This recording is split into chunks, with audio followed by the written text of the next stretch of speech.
వీరికి సంపదల వర్షం.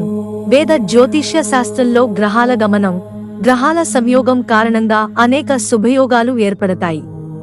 కొన్ని అశుభయోగాలు కూడా ఏర్పడతాయి. ఇవి అన్ని రాశులపైన ప్రభావాన్ని చూపిస్తాయి. అయితే సెప్టెంబర్ నెలలో గ్రహాలు రాకుమారుడు అయిన బుధుడు తన సొంత రాశి అయిన కన్యారాశిలోకి ప్రవేశిస్తున్నాడు. బుధ సంచారం. భద్ర మహాపురుష రాజయోగం. బుధుడు తిరోగమన స్థితిలో కన్య రాశిలోకి ప్రవేశించడం వలన భద్ర మహాపురుష రాజయోగం ఏర్పడుతుంది. ఏడాది తర్వాత సెప్టెంబర్ 9న బుధుడి కారణంగా కన్యరాశిలో ఈ రాజయోగం ఏర్పడుతుంది. సెప్టెంబర్ నెలలో బుధుడి సంచారం వల్ల ఏర్పడే భద్ర మహాపురుష రాజయోగంతో లబ్ధి పొందే రాశులు ఏమిటో తెలుసుకుందాం. సింహరాశి. దాదాపు సంవత్సరం తర్వాత ఏర్పడే భద్ర మహాపురుష రాజయోగం వల్ల సింహరాశి జాతకులకు కలిసొస్తుంది. సింహరాశి జాతకులు ఈ సమయంలో గణనీయమైన లాభాలను పొందుతారు. ఆర్థికంగా బలోపేతం అవుతారు. వర్తక వ్యాపారాలలో లాభాలు ఉంటాయి. నూతన ఆదాయ వనరులు కనిపిస్తాయి.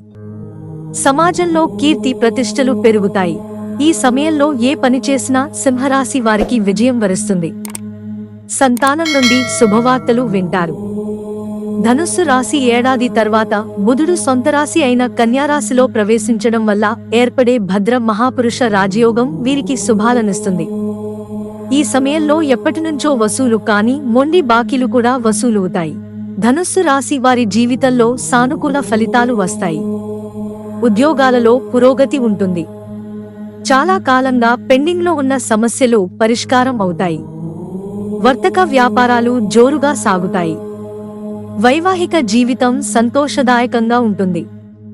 కన్యారాశి. దాదాపు సంవత్సరం తర్వాత ఏర్పడే భద్ర మహాపురుష రాజయోగం కారణంగా కన్యారాశి వారికి అదృష్టం ప్రకాశిస్తుంది. ఈ సమయంలో కన్యా రాశి వారికి ఆకస్మిక ధన లాభాలు కలుగుతాయి. వైవాహిక జీవితం సంతోషదాయకంగా ఉంటుంది. భూములు, వాహనాలు కొనుగోలు చేయడానికి ఇది మంచి సమయం. ఆర్థిక పరిస్థితి మెరుగుపడుతుంది. వర్తక వ్యాపారాలు చేసేవారు బలోపేతం అవుతారు. సామాజిక హోదా, ప్రతిష్ట పెరుగుతుంది. కెరీర్లో గొప్పగా ఉంటుంది.